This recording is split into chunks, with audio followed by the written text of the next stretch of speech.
Well, hello everybody, and welcome to today's webinar. It's communicating with your people. We're also going to talk about our calendar module and managing volunteers. My name is Scott McCormick, and I'm going to serve as the moderator for this and each of our upcoming Lunch and Learn webinars. I have the pleasure of serving as the Senior Manager of Educational and Business Development at Pepper for our Cut Time program. Our Cut Time team is going to be doing the bulk of sharing of the presentation portions of these webinars, and I will introduce you to my colleagues for our third webinar in just a couple of minutes. Before I do that, I just want to say that we are excited to have you with us on this webinar and able to connect with you. We also want to remind you that we are here to help you in any way that we can. All of us at Cut Time, as well as our parent company, JW Pepper, are committed to always serving the needs of our customers. And considering what we are all kind of experiencing and going through in the current circumstances of the world today, we thought it would be good for us to reinstitute a Cut Time webinar series to do a couple of things. First, since the last webinar series that we did, which was now a little over a year ago, much has evolved and improved in our Cut Time solution, and we wanted to produce a series of webinars, and currently we have 6 scheduled. This is the third of those 6, and we will be potentially adding some more to the schedule here shortly.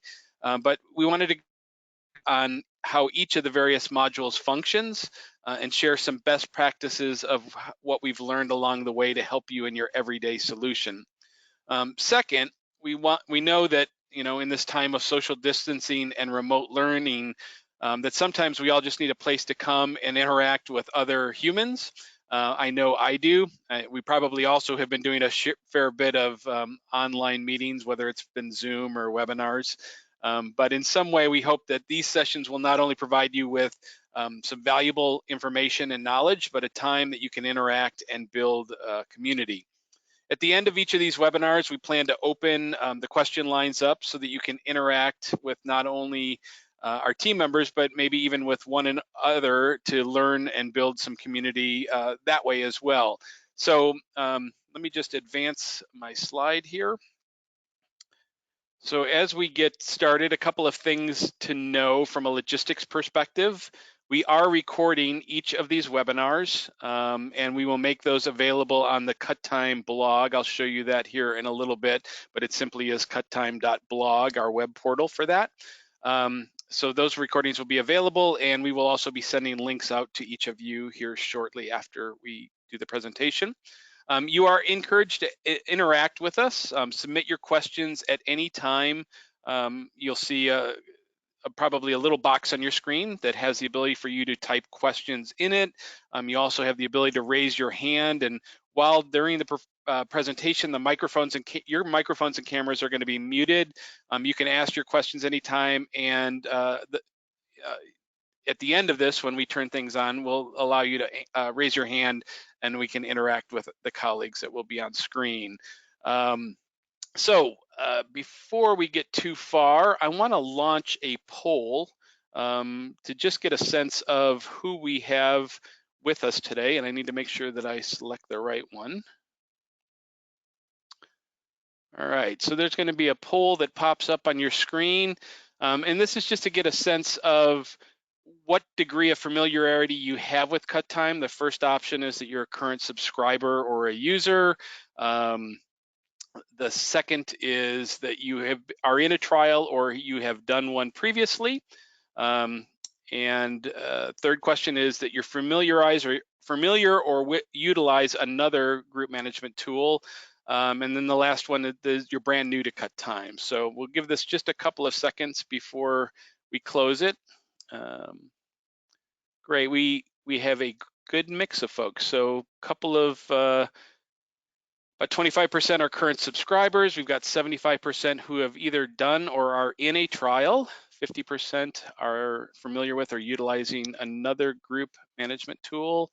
And then we've got about 20% of you that are brand new to Cut Time. So that's awesome. We've got a great mix, and hopefully we'll be able to address things for each of you. Let me close that poll down here. All right, and we're back there. So for those of you who are new or maybe just getting refreshed with what is cut time, this session is really going to focus in, as we said, on communications, as well as our calendar functionality and how to manage volunteers. But we want to give you just a quick overview. So our group management tool is basically a secure database that allows you to house all of your people, your students, your parents, any other groups that you have that you're involved with. We're going to touch heavily on communications today, so you can send email or text. We have a news function that is an on-screen notification. One of the future webinars coming up soon is that we're going to deal with inventory. Next up is finances. We're going to focus also on the music library coming up. And then the other part of cut time is that it is free cloud storage. So a couple of those things we've actually talked about in the first two webinars that we've done in recent weeks. Those are online and you're able to access those at any time. So I am going to get ready. I've already introduced myself, but I am joined by a couple of incredible team members. And first, I want to introduce you to Elizabeth Tozer, who is one of our consultants. She'll be in the background answering questions throughout the session. Elizabeth has actually been one of the main presenters on a couple of the recent and also in upcoming webinar series that we're doing.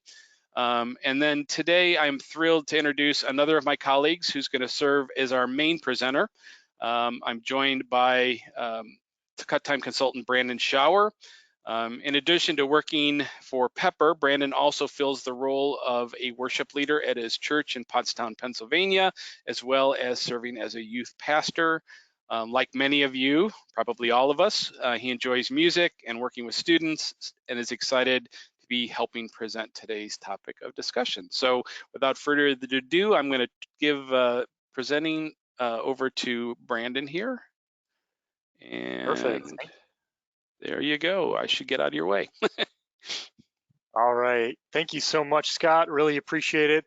I am looking forward to presenting today and sharing a little bit about what's going on with communications.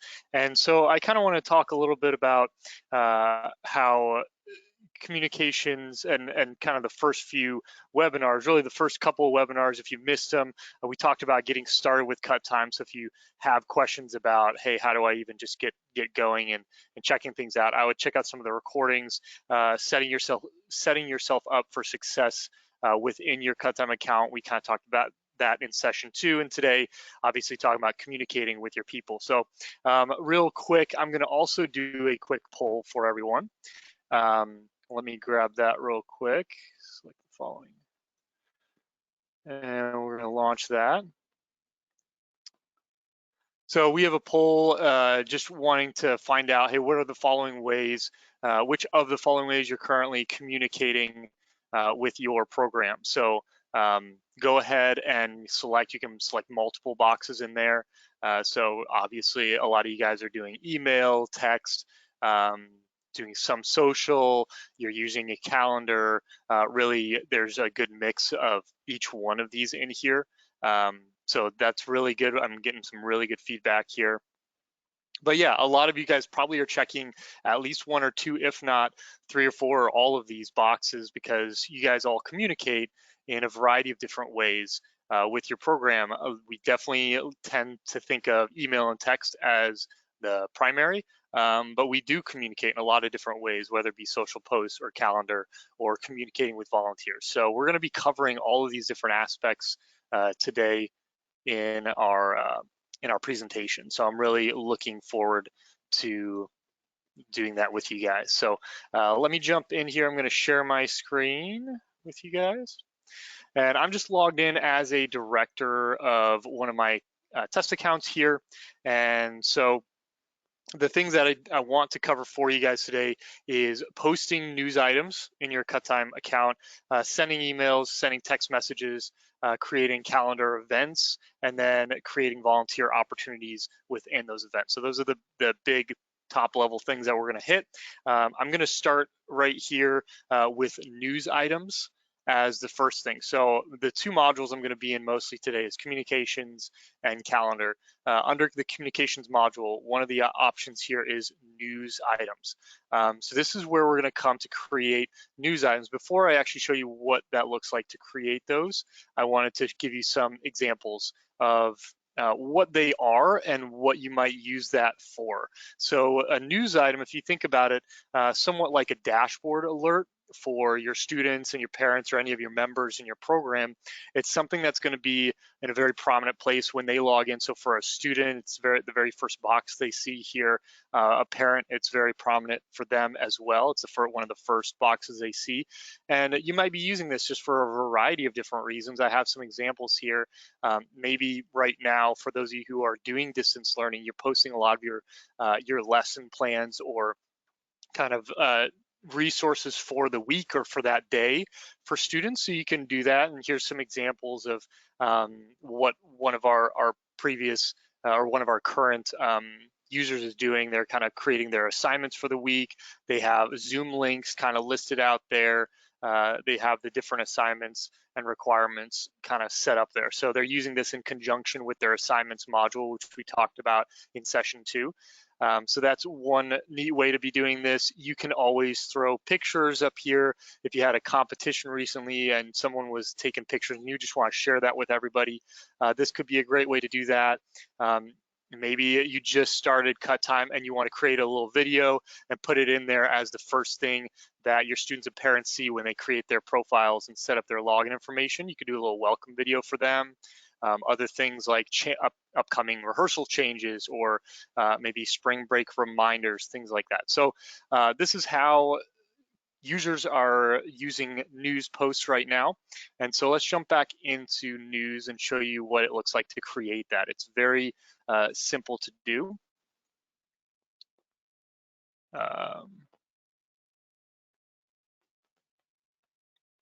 Sorry, I'm regaining control of my screen here.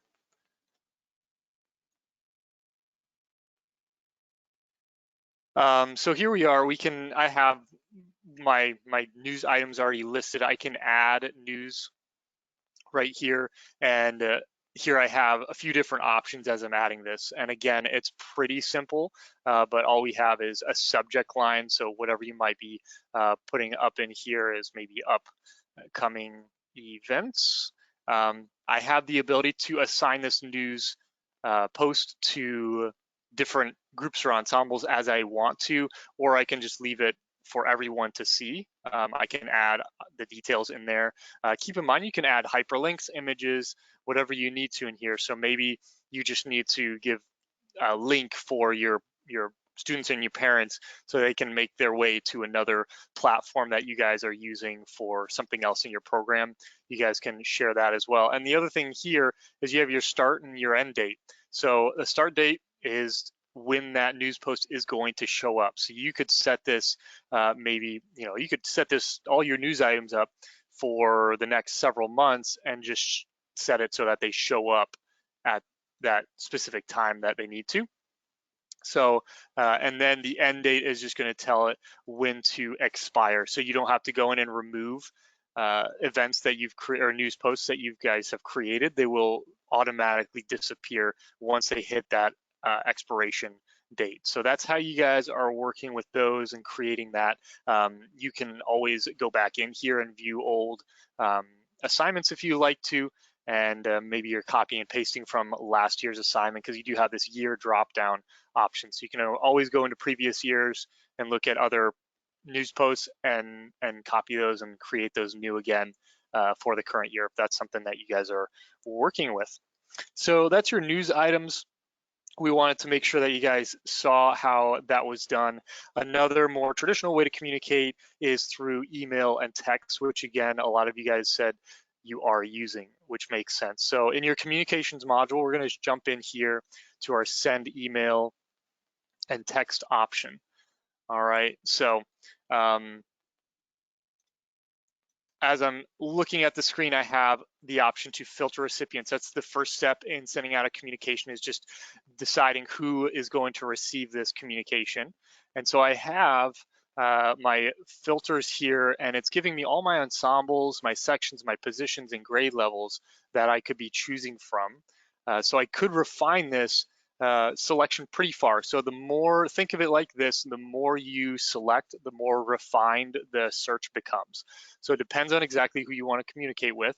Let's say I just want to communicate with my concert band and I don't want to refine it any further than that. I want all of my concert band. I can do that. But I could, if I wanted to, refine it to all of my ninth graders in my concert band or just my 10th graders. So you have those options. Some additional options down here to note is that you can also select specific groups of people such as student leaders. You could only send to the parents if you wanted to select the concert band, and I only want to send this communication to the parents of the students in the concert band. I could do that. Probably most of the time you're going to include the parents, so you're going to send this communication to the students as well as the parents, just so that everyone is getting it. And then in addition to that, you have the ability to select staff, cut time administrators, volunteers, donors, so a few other options down here that you can also include in that communication as you guys are making selections. So once you hit save, it puts you into your message builder here, and you'll notice right here you have the options to email or text. So we will show you the text side of it here in a second, but I just want to focus on the emailing portion right here. So you do have the ability to add, in addition to the group of people that you had already selected, you can add other folks to this communication. Maybe they aren't a part of your cut time program, but you still want them to get a copy. You could always CC or BCC someone else within this communication. The reply to, something to note here is that all communications that go out from cut time are going to come from a no reply at cuttime.net. So that's what the email is going to look like when it gets to the parent or the student or whatever members are receiving it. But if you need to, or if you would like to specify where those replies actually come to, you can put that in here, whatever email address that is. If you leave this blank, what's going to happen is when a parent gets this email, for example, and they decide that they're going to reply, or maybe you put a note in the email saying, hey, go ahead and reply to this email if ... If a parent goes and does that within their email, that email is going to come back to whoever composed the email in cut time. So if I'm the director logged in and I am doing this right now, those emails are going to come back to me, my email that's set up in my profile. So that might be my school profile, might be my school email, it might be my personal email, whatever it is. That's where those emails will return to if you do that. So let's go ahead and create this as an example. So upcoming events. The other thing that you can do here with our email builder is you can attach multiple files and there's no size limit to the files. So that's kind of neat. The way that we're doing this is we are uploading files to the server and then making those accessible via a link when the recipients get that email. So if I, just as an example, I'm going to go in here and grab some files for us, just so you guys can see what this looks like. All right, so I just grabbed a bunch of files just as an example to show you what this looks like. So many of them already uploaded. Some of the larger files, MP4s or video files, might take a little bit longer, but you can still see kind of their progress bar here as they do that. If it is any sort of image or JPEG, PNG, whatever it is, there'll be a little thumbnail preview of it, so you can kind of see that real quick, make sure that's the right file before you send out that communication. So that's what you can do as far as the attachments go. It will not, again, it's uploading it to the server. It's not going to affect your recipients being able to receive certain file sizes. So a lot of people say, well, I can only receive X amount of, whatever megabytes in an attachment. It's not going to affect them that way because it's going as a link to the file. So it looks like a traditional attachment, but it's actually going to be a link that they can access right in their browser when they receive the communication. So you can go ahead and attach those files. You can compose an email. All your typical formatting options are in here. Again, you have your hyperlinks, images, whatever you might want to do. So when you're satisfied with what you have set up and you're going to send out that communication, you can go ahead and hit preview message. This isn't going to send it quite yet. It's going to give you the option to go ahead and view exactly what is being sent out. And then the one thing you can do before you send it, if you like, is I can view the 49 people that are getting this message. And I can quickly go through if I would like to and remove anybody that maybe shouldn't be a part of this message. So maybe this is emails about some sort of surprise birthday party that you guys are going to do for one of your students. Obviously, you don't want to send that communication to that student. So maybe I want to pull that particular student out of this selection. So if you want to go through and remove anybody, you can do that right there. And then once you're good to go, then you can go ahead and hit your send message, and there it goes. It says your message was sent to X number of people. So one thing to know, there's a couple of details in here, but when it's sending that message, it is also just checking to verify, is someone included in multiple ensembles with this communication. So if I have someone that's in 2 different ensembles and I'm sending a mass communication to everyone, it will double check and make sure that it's not sending a duplicate communication to that student just because they're in 2 different ensembles. So it will make sure, okay, this student is in there multiple times, we'll just duplicate that and send it out that way. So that's where we get our final number when we're sending out those communications. So I want to show you this from the text perspective as well. As we're going through this, the way I wanted to do that is I actually wanted to show you I have a different browser set up with the phone view. So this is what it would look like if you were actually using your phone. You can send a text message from your desktop, just like we just did with an email, but I wanted to make sure that you guys saw this is very much built for a mobile platform and designed so that if you guys are using this on the go or you guys are on the road, you can jump into your cut time profile. The menus and the modules are just compressed up here in the top under that button there.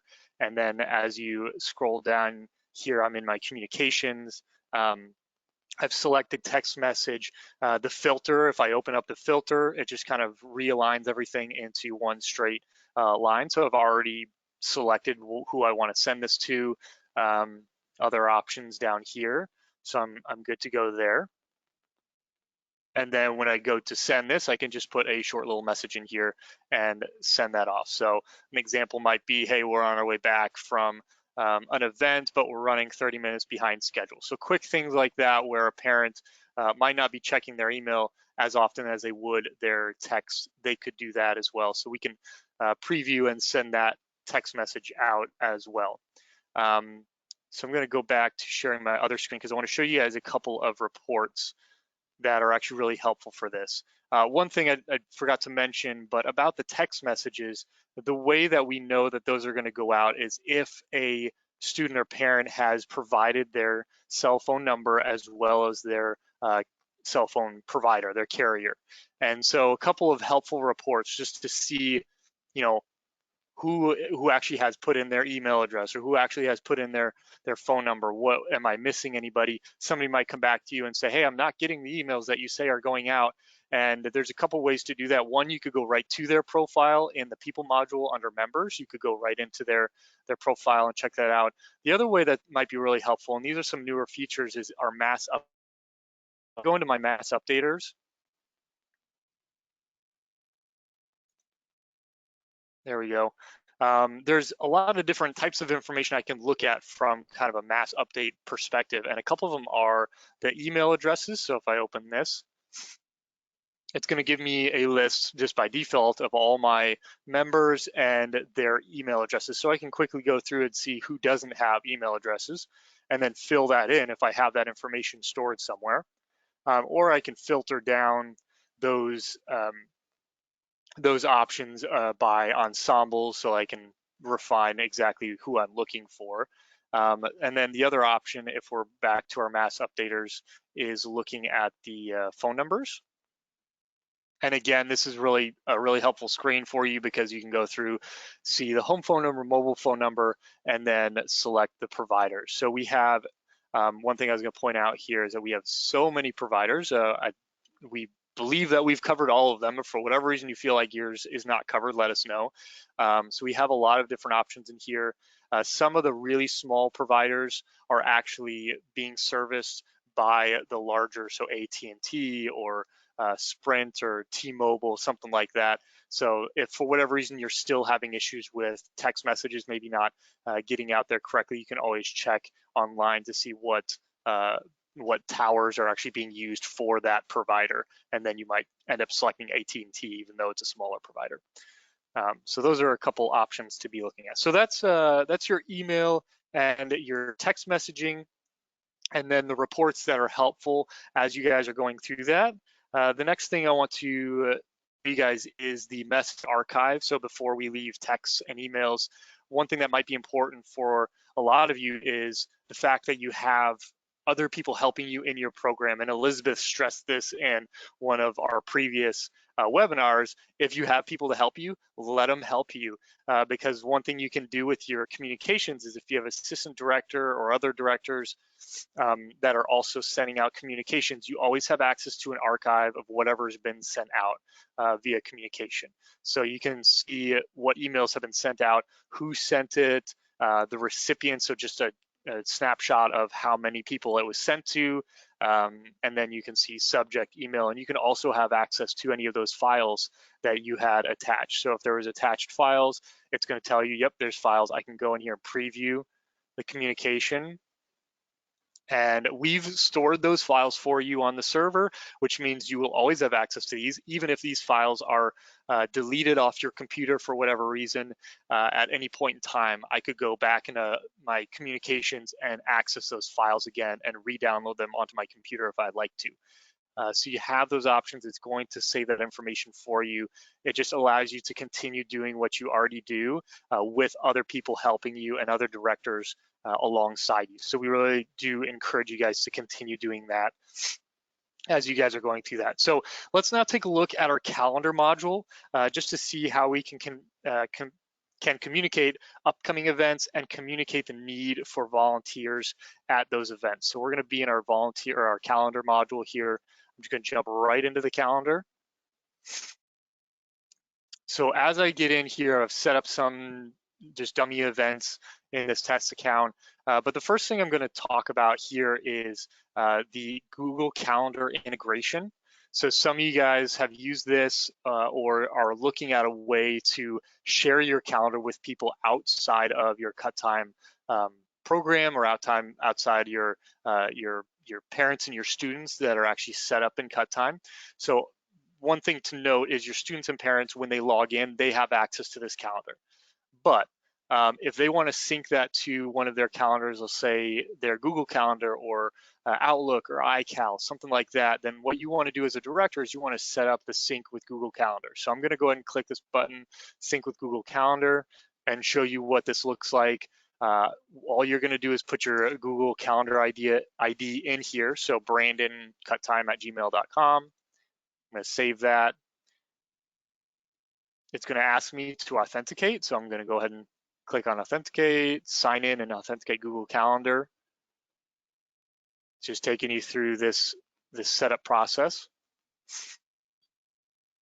If you have multiple Google accounts set up, like many of us do, we're just going to select the one that's relevant. So once we've done that, if you're not already logged into Google, it will actually have you put in your username and password to Google. And then once you're done, it'll bring you back here. And this button is orange. It says remove Google, remove calendar sync. That means that you are good to go. You're synced if you see that orange button.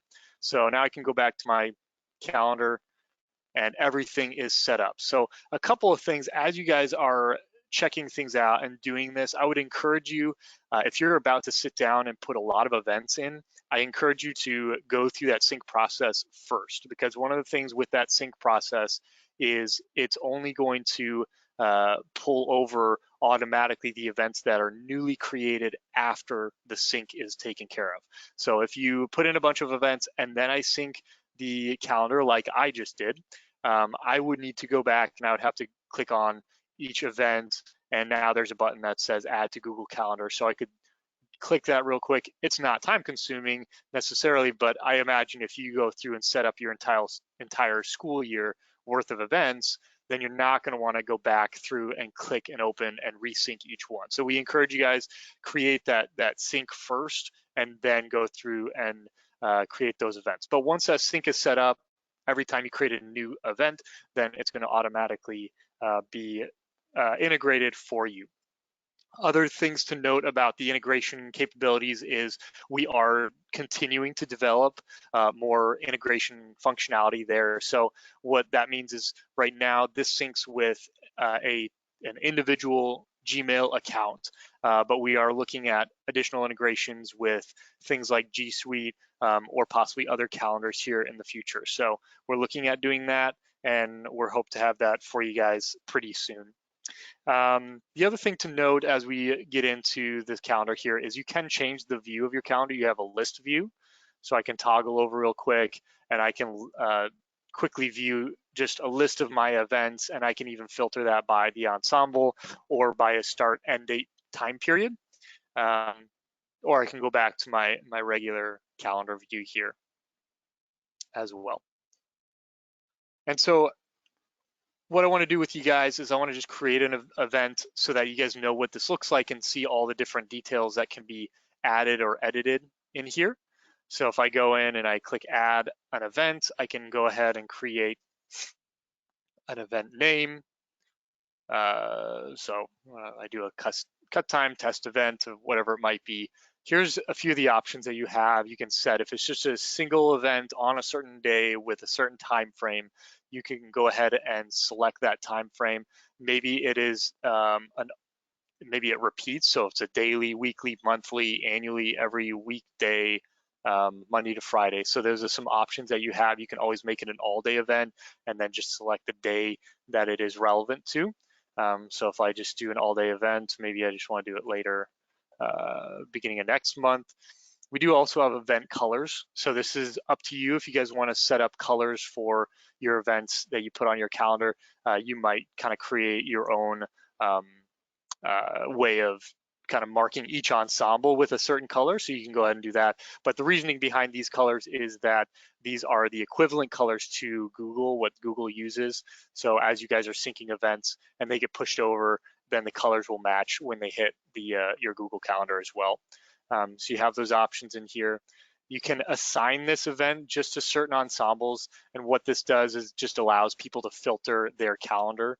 So if I want to make this just relevant to my concert band, for example, or multiple groups, I can do that. And then there's other information here, a type of event, whatever it might be, competition day, concert, and you can edit those where you see these green buttons. That means you can add your own custom types, or obviously you can add your ensembles, your groups custom to what you're doing. And then you do have the location address if you want to get into detail and add that information so that members have it. If it is some sort of event that is either on a certain campus for you guys and you want to make sure that's specified, you can go ahead and fill that information out. A couple other options down here is there is event attendance. This is one of our newer features as well. So if I check that, it's going to allow me to track the event attendance for this event when I'm at that event or after that event, whenever I'm going to do it. I also have the ability to do RSVP for the event as well. And this is more if you have a specific type of event where you really do need to know how many people are coming. Maybe it's an indoor event, you have a certain number of seats and you just want to be planning ahead as best you can. If I select that, then it will put that forward to any of those members that might be coming to be able to say, yep, I'm coming, or no, I'm not coming. And that just gives you a better idea of what you can do there. So those are a couple of other options. Volunteers, I'm going to go ahead and check that because that just shows me and allows me to go ahead and set up volunteer opportunities for this event, which we're going to get into next. And I want to show you guys what that looks like. So once I hit save, that's a lot of the initial information you can set up for an event. But after I hit save, there is more detailed information that we can also set up in here. So again, this is your basic information, but I have some other tabs I can go through here if I want to. I have the detail information. If there's a cost for that event, again, maybe this is a concert and it's going to cost $5 to get in. So I can always do something like that. I can put contact name information. Again, these are the event attendance. The invitations tab, this is relevant because, or it's relevant if you're using the RSVP. So if I'm going to do an RSVP, I do need to send out an invitation to whoever might be a part of that. So if I want to select everyone here, I can go ahead and do that, add them to the invite list, and that will allow them to RSVP now. If you don't do the invite, then no one's going to know whether or not they should RSVP. And then in addition to that, you can send out an email invitation right here, or you can opt not to. So that is totally up to you guys as you guys are creating this detailed information.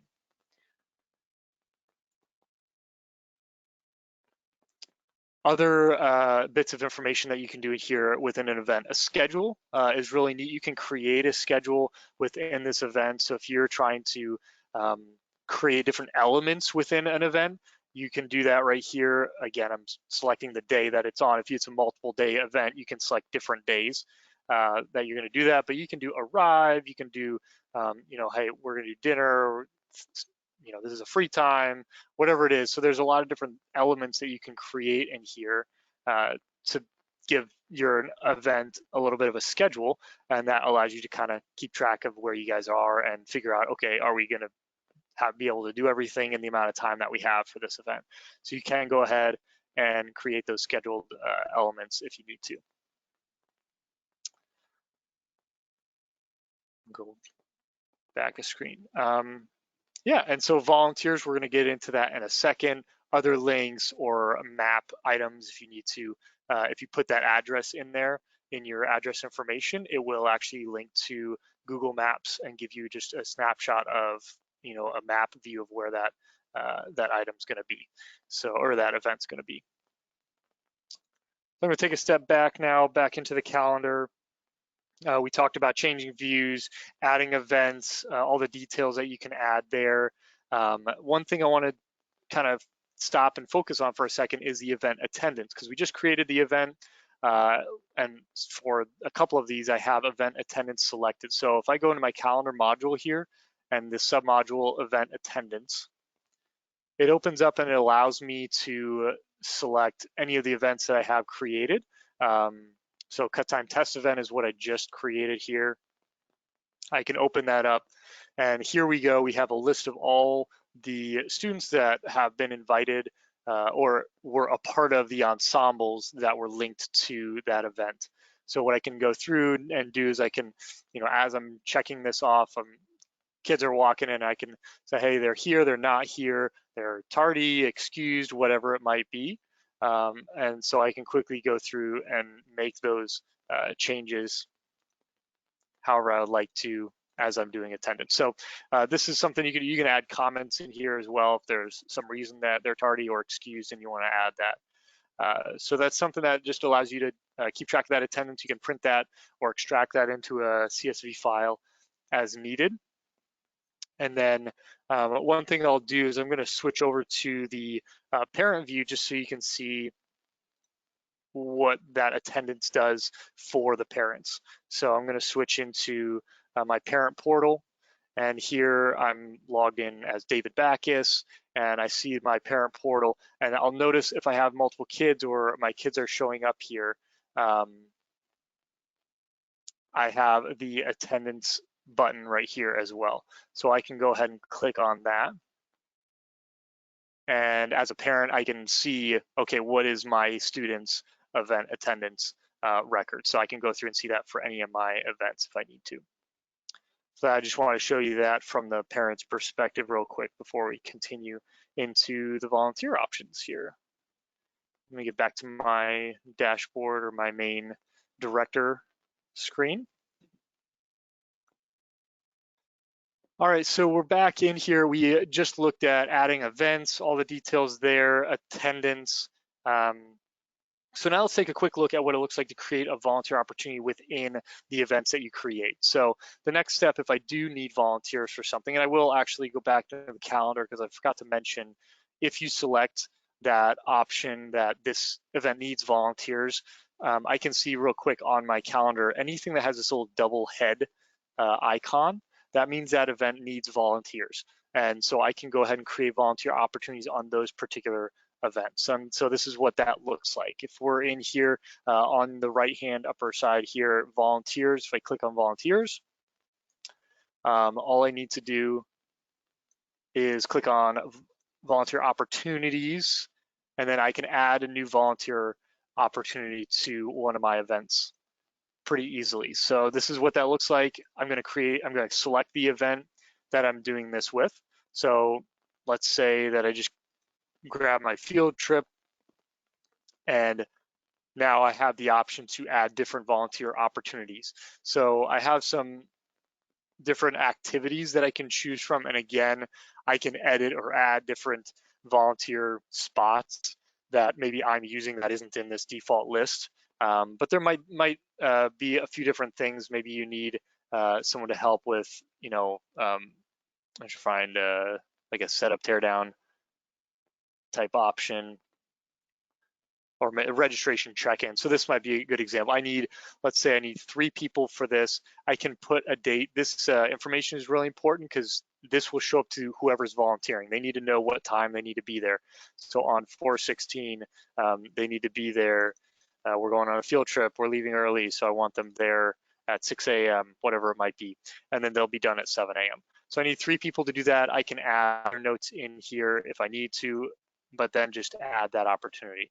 So now I have those 3 spots sitting here ready to be filled. I know that they have not been volunteered for because it still says assigned, and the answer is no.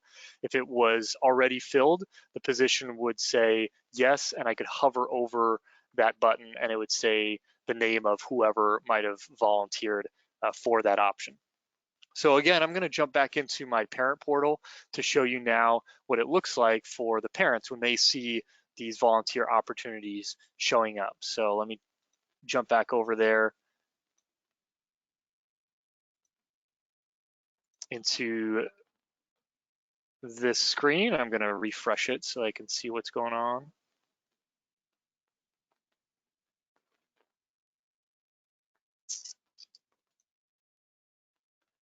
So what might have happened here, I should be seeing volunteer opportunities. So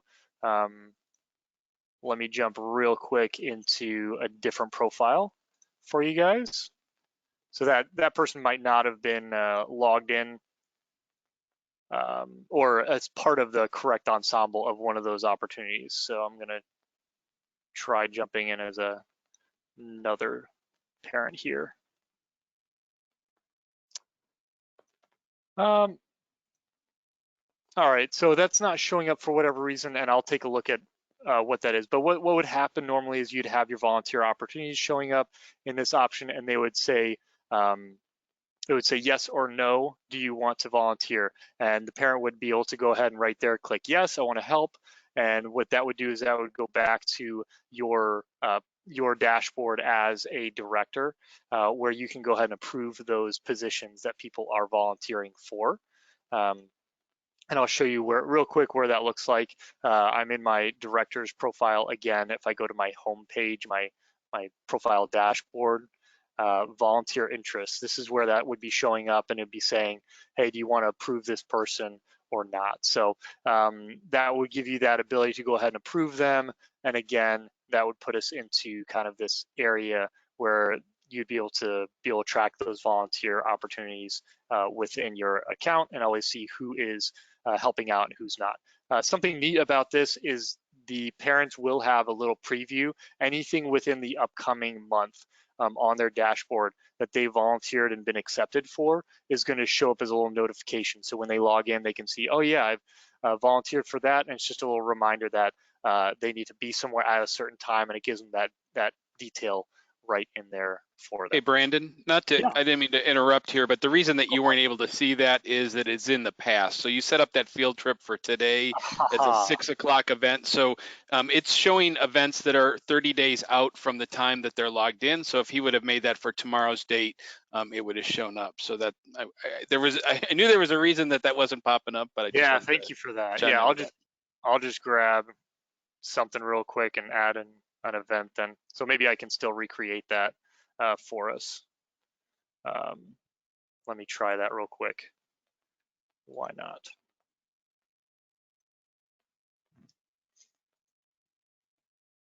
There we go. So yeah, so this is what that event would look like. Hey, I have the event right here. I have the details that I can go in and look at those details and say, I'm interested or I'm not. So as a parent, this is what I get to do. I say, I'm interested, say, okay. And now the parent is gonna be pending or just waiting for that approval from the director. Once it's approved, again, it's going to be sitting here waiting as a reminder, showing them the start and the end date of that event. And then something else I forgot to mention while I was in here is you do have that RSVP for events sitting here. So they can say will attend, not attend, if they were invited to any of those events that we created. And that will give you as a director just an idea of who's coming and who's not. So I think that covers really most of what we wanted to talk about today. Scott, why don't we take a look at, I think we're gonna get into time of Q&A. Yeah, I will take back over the screen here. Yep.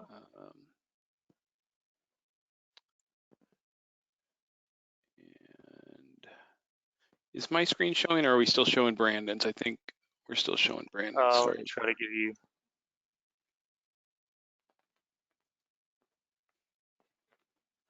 There we go. Perfect. So thanks, Brandon, for doing that.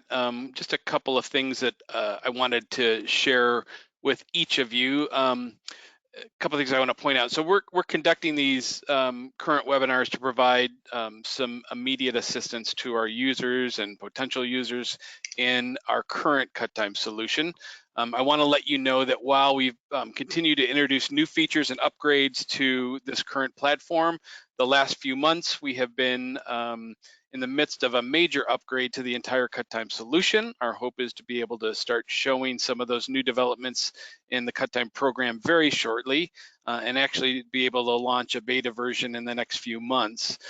Some of the areas we've touched on today, like the volunteer system, are being addressed in the new system, and we feel they're going to meet with your satisfaction for our users in the future. So just wanted to point that out. I'm hoping in one of these future webinars we'll be able to start showing you some of the new developments that are going on. So I am sharing my screen. You're just seeing the basic cut time website. I want to pop over and to our blog. So I mentioned this earlier. Cuttime.blog is our blog portal. This is where we give updates of things that are happening, and so you'll see this is the cut time webinars. You can see the future ones that are coming up. We've got one next Tuesday and Thursday. I'm going to open this Keep Your Program Moving Forward blog, which we posted a week or so ago. But one of the things that we are doing is we have offered cut time free through the end of June to any new customers. So you can learn how to get started if you haven't already started a free scripts trial subscription. You can do so here. And then you can also see the upcoming webinars here. So you'll see this is what we're in the midst of right now.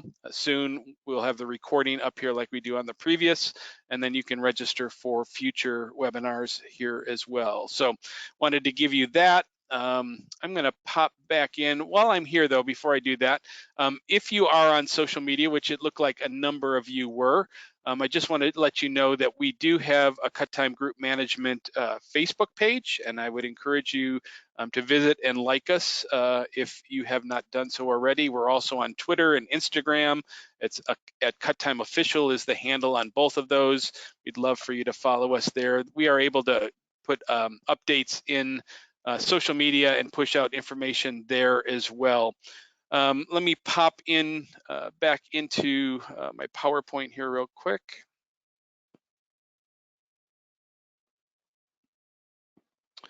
All right, and just a couple closing thoughts before we get into the Q&A time. So as I mentioned, and I showed you that we have that current offer out there. It is also on the homepage of JW Pepper. Our team is ready to assist you. If you get started in a program, we're happy to help you and show you how to get your data in and get up and running.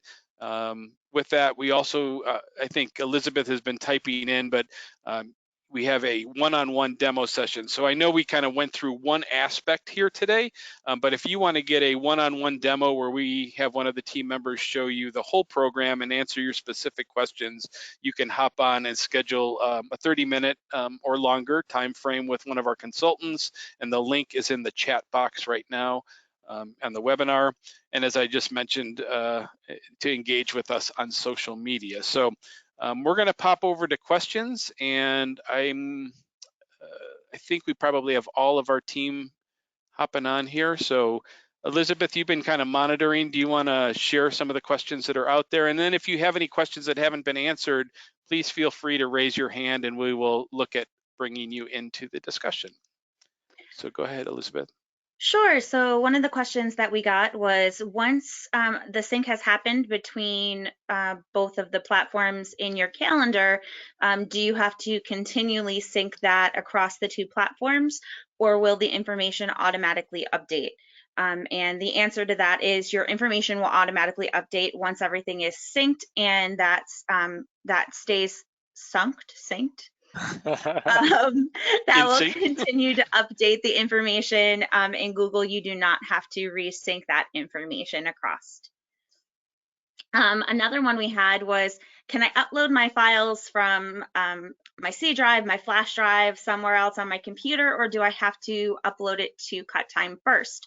The answer to that is you can upload it from anywhere on your device that you need to, or from the internet, or anywhere that you need to. You do not have to upload it to CutTime first. You can browse wherever you need to get those. However, if you do want to upload those to your files and docs and have that, just point them in the email to your files and docs, you can do that because your files and docs are an unlimited cloud storage system for you. So if you don't want to send that out as an attachment for whatever reason, you can upload that into your files and docs. Another one we had here was, how easy is it to take attendance on a mobile device? It's very easy. CutTime was built from mobile up. So anything that you see, as Brandon showed earlier with sending out a text message, it's the same on a computer screen as it is on your mobile device. So anything that you can do on your computer screen, you can do on your tablet, and you can do on your phone or any electronic device that has internet access. Can I just add something to that, Elizabeth? So we showed you the event attendance side of things, which is really a recent development on the platform, and we wanted to get it out as quickly as possible because we had a lot of folks asking for that. I should tell you that our development is heavily influenced by our customers' input. We literally on every Friday go through what we call voice of customer and talk about the input that we've received during that week, and it kind of helps us prioritize where we're going. Where I'm going with that is that the next phase of the event attendance, and one of the questions that I think probably popped up is we will have the ability in the future to do that with barcoding as well. So right now it is the simple checkbox, but we're working in the direction in a future roll live down the road that we will be able to do that event attendance through barcoding as well.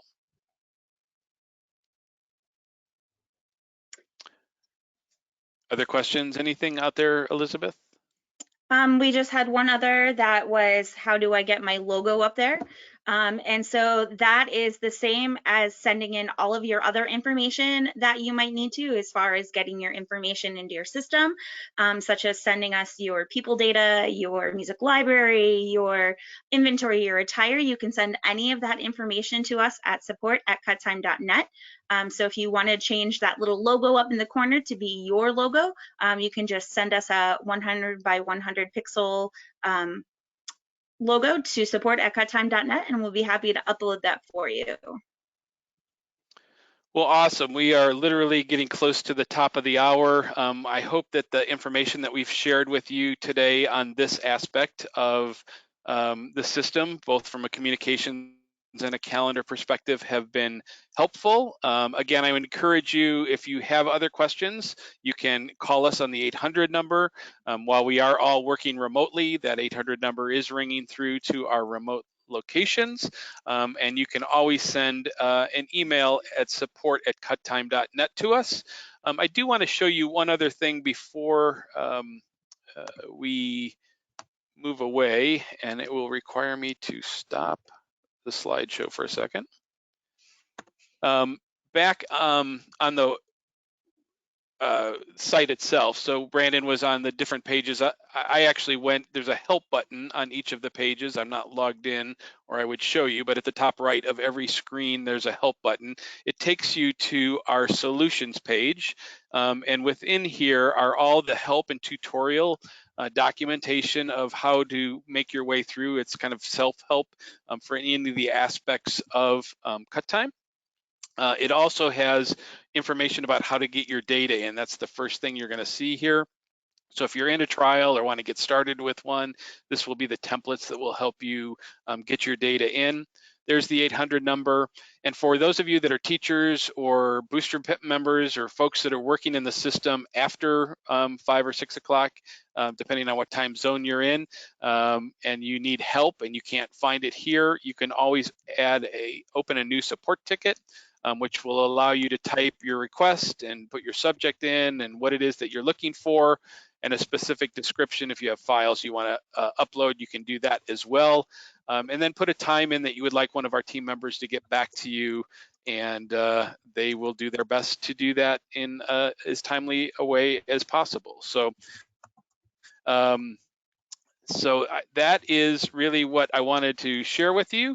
I want to remind you that we have webinars still coming up. You can access through the blog. Next Tuesday, we're going to focus on the financial module, as well as share some information about our newest mass updating features, which has been something that has been highly requested.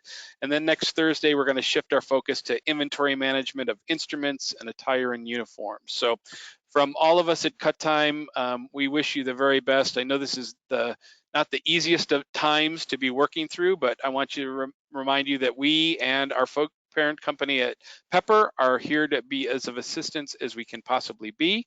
And until next time, we wish you a great day. Thanks for joining us.